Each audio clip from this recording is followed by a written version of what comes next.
Hello and welcome back to Celestia Astrology. I just wanted to make this video to share with you how to find the planets that are going to help you and support you in your work and in your nativity and going through your life from your birth chart, and also the planets that might bring you some challenges. So the planets that we're looking to identify here are Jupiter, which is known as the Greater Benefic, and that's the planet that supports us and brings opportunities through.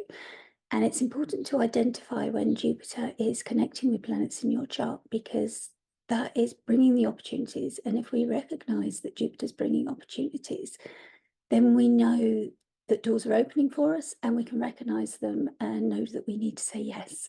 So many times you hear people saying, oh, the time's not right, or there's a problem. It'll come around again. And as astrologers, we know that maybe it won't, that because of this Jupiter connection, you might have to wait another 12 years until Jupiter's in the same position. And we're being asked by Jupiter to have faith and belief and know that these obstacles can be overcome. And that if this is truly our wish and our desire and our dream, then we can overcome these obstacles, so we're being asked to have faith in our bigger dream. If this is truly what we want, then we can overcome these smaller obstacles, because this big dream of ours truly matters to us. And the lesser benefic is Venus.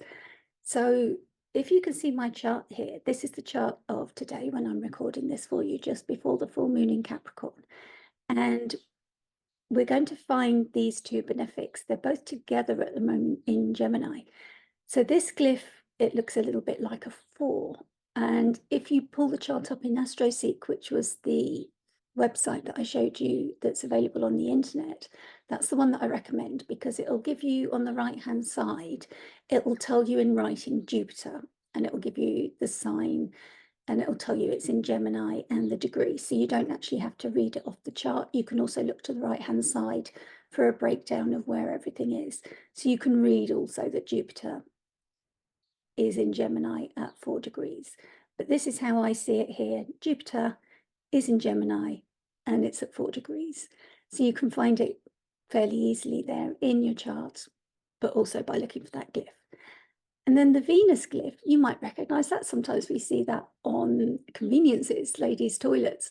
Sometimes they use the Venus glyph, and you might have seen it in other things if you're not familiar with astrology. But if you are familiar with astrology, this is the Venus glyph, and we see her at the moment. She's at the last degree of Gemini, together with Mercury at the moment. So this is a good time for me to be recording and getting this message out to you about where to find Venus. And she's known as the lesser benefic.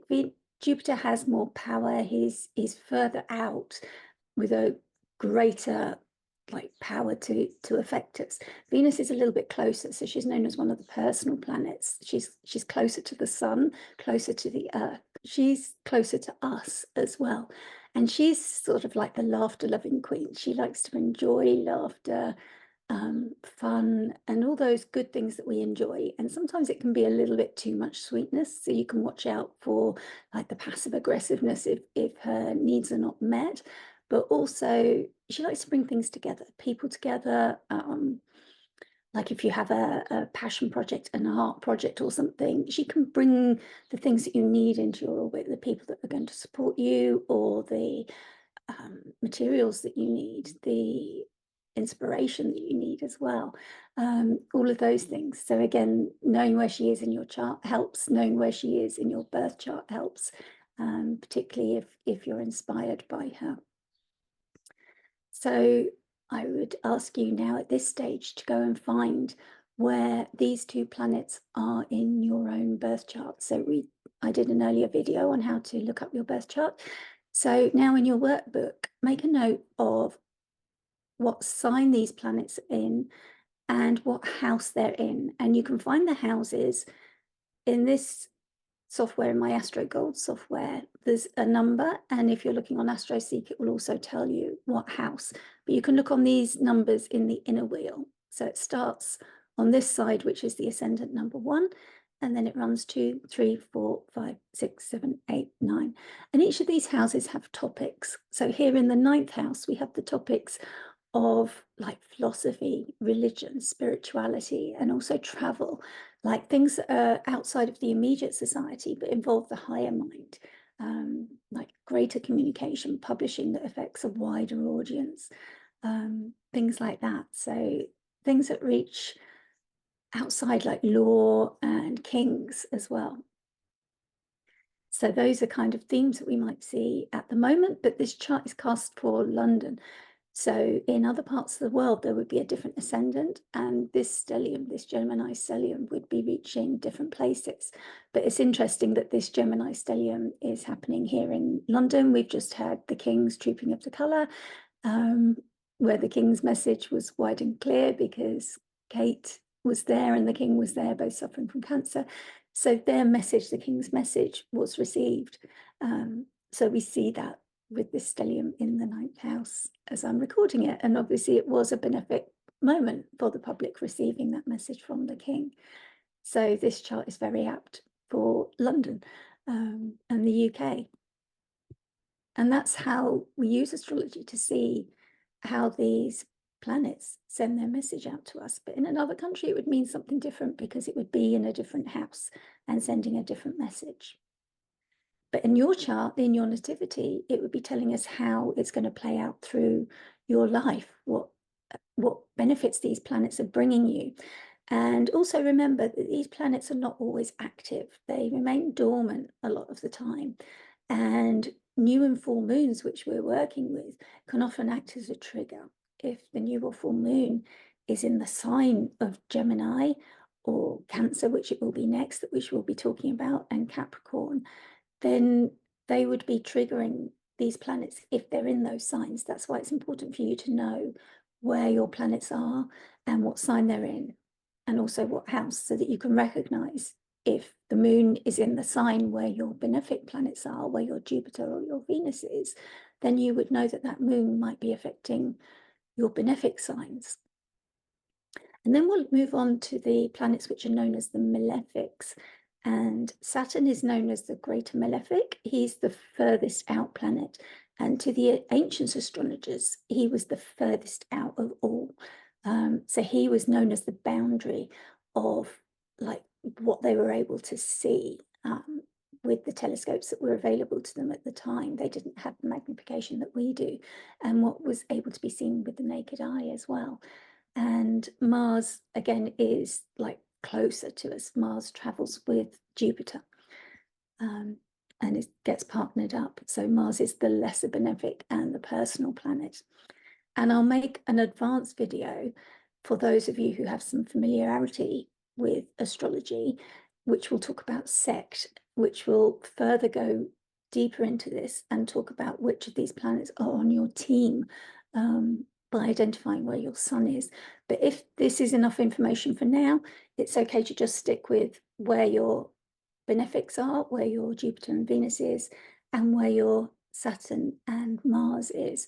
And knowing that is enough to start working with them. But if you already know this, then skip to the sect video and identify which of these planets are on your team and which are working with you and which might be bringing more difficult challenges for you. And that might throw some more insight into why you might be finding struggles with one planet and more benefic side of some of the malefics as well. It was very insightful for me when I learned that technique.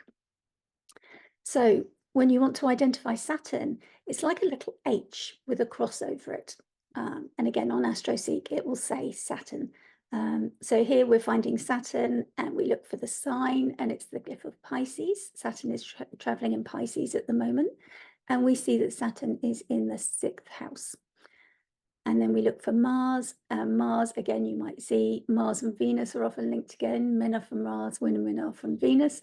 Mars is the planet of action. He's passion and known as the warrior planet of fire, action. That's how you find your Mars. And we see Mars here at the moment is in Taurus. And Mars can struggle in Taurus sometimes because Taurus is Venus's sign. Venus obviously likes to go slower and stop and smell the roses, I think of in Taurus. And Mars is like the bull in the china shop or the porcelain or the glass or whatever laid out. And Mars is like, well, what can I do? And it's like looking around for what to do. And it's slowed down here. It's got to take its time and act in a different kind of way take its action in a different kind of way. It's more artistic and sensual here. It's about the senses, about the smells and the feels and the textures, and the art and the creation, the music. So maybe if you're creating music, then that's a way to do Mars in Taurus. But yeah, Mars has to find that different way to find his expression that isn't all about action and initiation and bringing the fire, bringing the action to something. And here, Saturn in Pisces as well. Saturn can be the hard work, the discipline, the structure, the boundaries, because Saturn is on the outskirts, on that edge, the boundaries of the known universe before the outer planets, the Neptune, the Uranus, and Pluto were discovered. Saturn was the known planet that was the furthest out. So he represented that coldness and the darkness and those limits of what we could do. So he often shows us the limits of what we can do. So that's what you might find with your Saturn, that he will show you the limits of what you can do. And sometimes that's experienced in a difficult way. If you want to do something and then you're shown the limitations, the boundaries of what you can achieve. And it can be a hard lesson. You know, if you're excited and you're starting out on something and then you're shown everything that can go wrong, you know, it can be like a negative experience. But it can also be a positive experience, because if as you go, you take those as positive lessons and you're shown the what ifs, you can build that into what you're doing, and then you can really create a lasting structure. You can create something that's really going to stand the test of time. Saturn is known as the Lord of Time. So what you're creating can be all the better because of Saturn's lessons that he's bringing. So it's a case of understanding that and understanding where Saturn is and how he's working for you. And working with Saturn can be really positive if you're willing to take those lessons on. But sometimes we can fall at the first hurdle or two when we're shown those difficulties. But yeah, you know, knowing where he is, knowing how he's working, helps us to understand what's going on.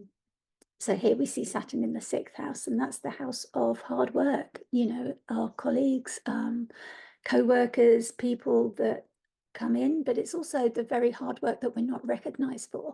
So sometimes the work that goes on behind the scenes, you know, if you're creating content, it's all those hours of research, of uploading things, of deciding on titles, of, you know, everything that else goes on that isn't the work that you're doing in front of the camera, isn't the likes, isn't the subscribes, you know, isn't the comments that you're going to get. It's the work that isn't recognized. And that is the hard work that Saturn brings. You know, it's quite an apt place for Saturn to be. So please do let me know in the comments if you're having any problems identifying those planets. You know, I'm here to help you through it, and I hope that that makes sense for you. But in the workbook, just identify where they are, and we'll carry on with the Astro Coaching and identifying where they are, and then with the lunations, we'll carry on working through what's happening and which houses, and it will be individual for you all because you're in different locations. But as I work through, I'll be saying what signs the lunations are in, and even what decans. So as we go on, we'll talk about what decan the moon is in, and I'll show you later how to identify what decan your planets are in as well. Okay, thank you for joining me, and I hope that helped. Bye-bye.